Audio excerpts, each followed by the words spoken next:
I remember the exact phase of my life when everything around me looked normal, yet nothing inside me felt normal anymore. My husband and I still lived under the same roof, still shared responsibilities, and still followed the routine that had kept us together for years, but the closeness was gone. It wasn't a sudden disappearance. It faded slowly, quietly, until I realized I had stopped looking for moments between us because there were none left.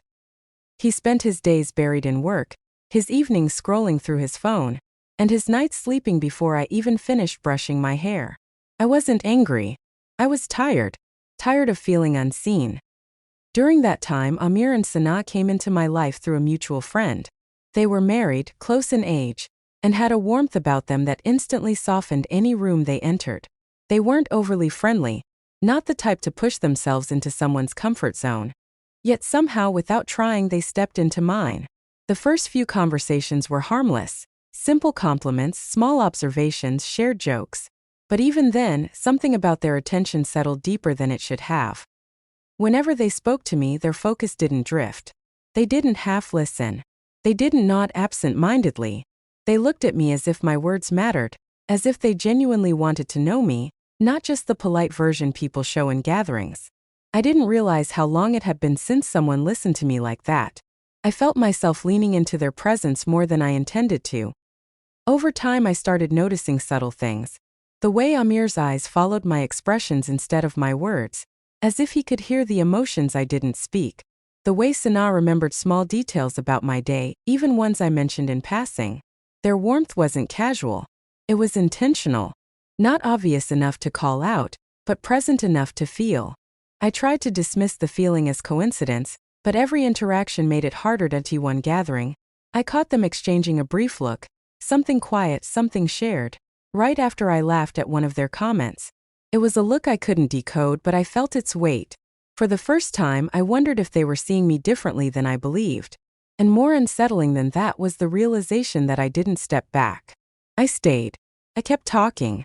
I let myself be seen. That night, they invited me over for tea. A simple message. A harmless plan. Yet the tone of it made my heart beat a little faster. I sensed an unspoken layer beneath the invitation. Something neither of them had said outright but both had been hinting at without words. And what surprised me most was that I didn't want to refuse. I didn't want to pretend I didn't feel what I felt. I told myself it was just tea, just conversation, just company. But the truth was simpler and far more dangerous. I missed being wanted. And for the first time in years, two people made me feel exactly that.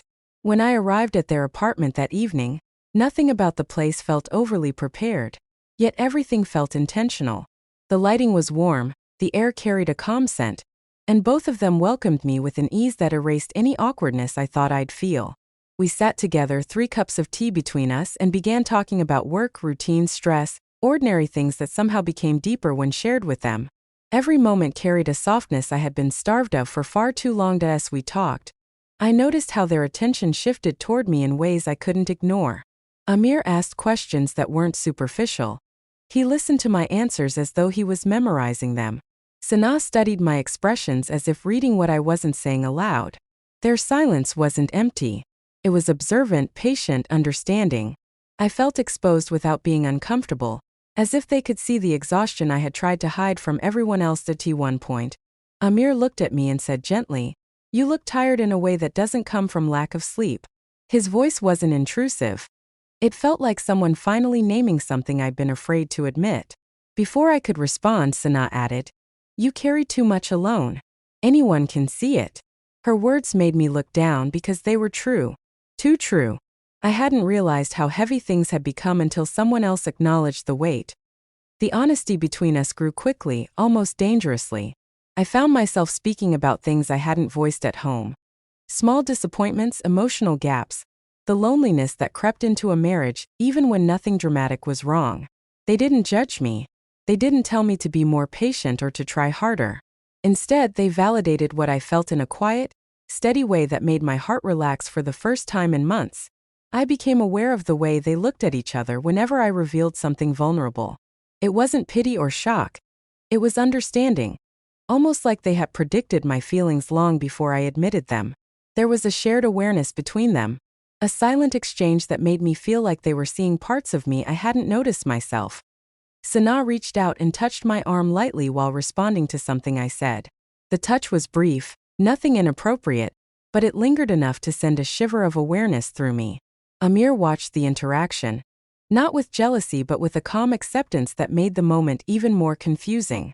It was then I realized something significant. Their attention toward me wasn't accidental, and their comfort with each other extended into the way they observed me. The air shifted after that. Not dramatically, just enough for me to notice. They weren't flirting. They weren't crossing any clear lines. But they were watching me, watching how I reacted, how I breathed, how I processed their closeness. And what alarmed me most was how natural it felt to let them watch. I didn't pull back. I didn't create distance. Every part of me leaned into their warmth without resistance. When it was time to leave, they thanked me for coming in a way that felt deeper than normal courtesy. There was an unspoken meaning in their tone, something neither of them said outright but both wanted me to understand. As I walked home, the evening replayed in my mind in fragments. Glances, pauses, soft words, and a connection I couldn't categorize. Nothing had happened, yet something had undeniably begun. I lay awake that night knowing one truth. Whatever they wanted from me was unspoken but intentional. And the unsettling part wasn't their desire, it was mine. In the days that followed, their presence lingered in my mind in a way I couldn't stop. I tried to go about my routine normally, focus on work, cook dinner, fold laundry, make casual conversation with my husband, but everything felt muted compared to the intensity one had experienced with them. It wasn't physical temptation that pulled me. It was the emotional attention, the warmth, the way they made me feel seen without me having to ask. I hadn't realized how deeply I had been starving for that until they offered it without hesitation. My husband noticed nothing. He was in his own world, busier than usual, drifting through the house like a shadow of responsibility. When he asked how my day was, it felt like a formality more than a question. I answered with the same empty autopilot he used with me. We weren't fighting. We weren't distant in the dramatic way people imagine. We were just at a quiet, cold plateau where nothing grew anymore. Then one afternoon Sana messaged me. "You brought a different energy the other day. We've been thinking about you." Her words struck deeper than I wanted to admit. It wasn't flirtation, it was acknowledgement. Someone thinking about me. Someone noticing changes in me I thought were invisible. I replied simply, but even my short answer carried more emotion than anything I had expressed at home recently. She invited me again, gently, without pressure, and I told myself I would go only to talk, nothing more. The second time I visited, the atmosphere felt different.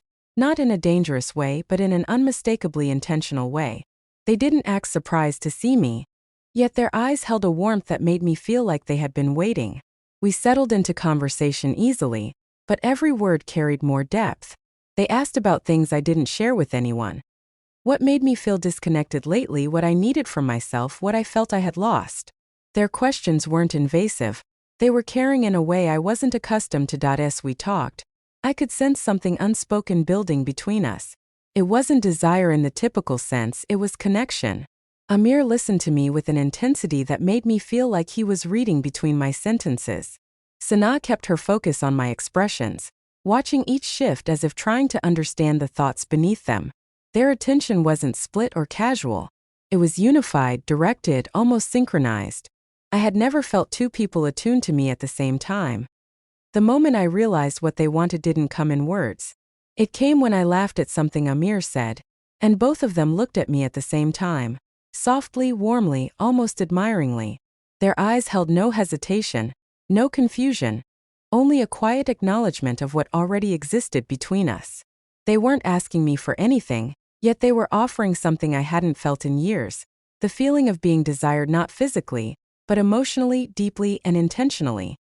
The closeness between us strengthened through silence more than conversation. The three of us sat in a way that felt natural, yet charged with meaning. I could feel them watching, studying my reactions, reading my comfort, sharing glances that told me they were aligned in thought. And the truth that startled me was how comfortable I felt under their attention. I didn't shy away. I didn't question it. I let myself be observed, not because I wanted validation, but because I felt safe with them in a way I no longer felt at home. When I finally stood to leave, the weight of the moment pressed on me. Nothing inappropriate had happened, no lines had been crossed, but the emotional closeness was undeniable. I walked out knowing I had entered a space with them that no longer felt simple or casual. Something had shifted, quietly but irrevocably.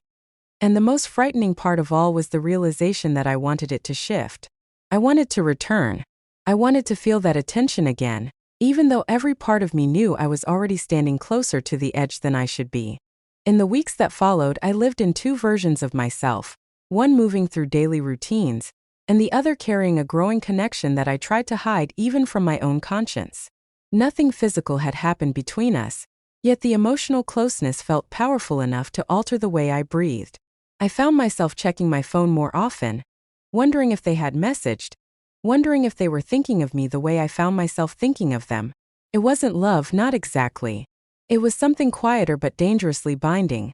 The feeling of being valued by two people who looked at me as though I mattered in ways I had forgotten I could. My husband sensed a shift, but not enough to question it directly. He would look at me sometimes with a puzzled expression, as if noticing a slight change in my energy but unable to trace its source. I answered his questions with short responses, partly because I didn't know how to express what I was feeling, and partly because I wasn't sure I wanted to. The truth sat inside me like a secret I hadn't chosen but still willingly kept. One evening, Sana reached out again. Her message was simple, warm, and familiar. "We miss talking to you. You bring a calmness we like having around." It wasn't provocative.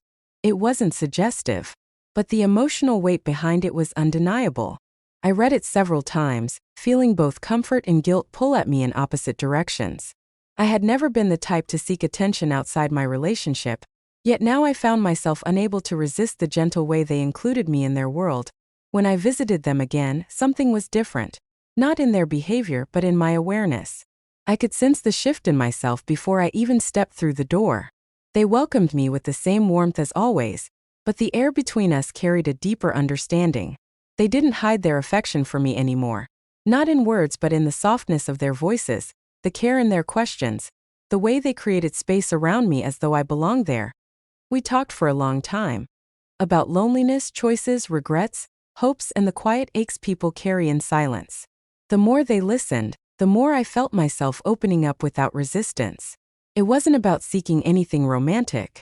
It was about being seen with a level of attention that made me feel human again. And they offered that freely together. But somewhere in the middle of that comfort, a sharp truth emerged. I was crossing lines even without touching them. Emotional intimacy can be just as powerful, just as dangerous, because it fills the gaps that physical distance cannot hide. They wanted me there. Not as a guest, not as a friend, but as someone they had made space for in a shared part of themselves. And what scared me the most was how naturally I fit into that space. Later that night, when I was alone again, I sat with the weight of everything: my marriage, my loneliness, their attention, my needs, and the undeniable pull towards something I knew I shouldn't move closer to. I thought about the moment earlier when the three of us fell silent, not out of awkwardness, but because the feelings between us had grown too clear to ignore. That silence told me everything I needed to know. If I returned again, the boundaries that had held us in place might not hold much longer. The next morning, I woke up with a clarity that felt heavy, not freeing. I realized I had reached a point where choosing to step back was the only way to avoid losing something deeper. I messaged them, thanking them for their kindness and the space they had given me.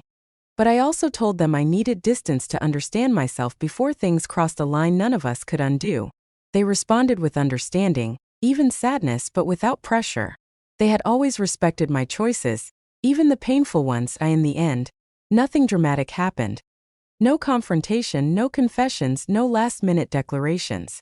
What stayed with me was the quiet truth that emotional infidelity doesn't need actions to exist. It begins with feeling noticed where you feel forgotten, wanted where you feel invisible, understood where you feel alone. And sometimes the deepest betrayals are the ones you almost allow, the ones you step away from at the very last second because you recognize how easily you could fall. I walked away carrying both gratitude and ache. They had reminded me of something I had stopped believing, that I was still capable of being seen. But they had also shown me the edge I wasn't ready to cross. And in that complicated space between desire and restraint, I learned more about myself than any relationship had ever taught me.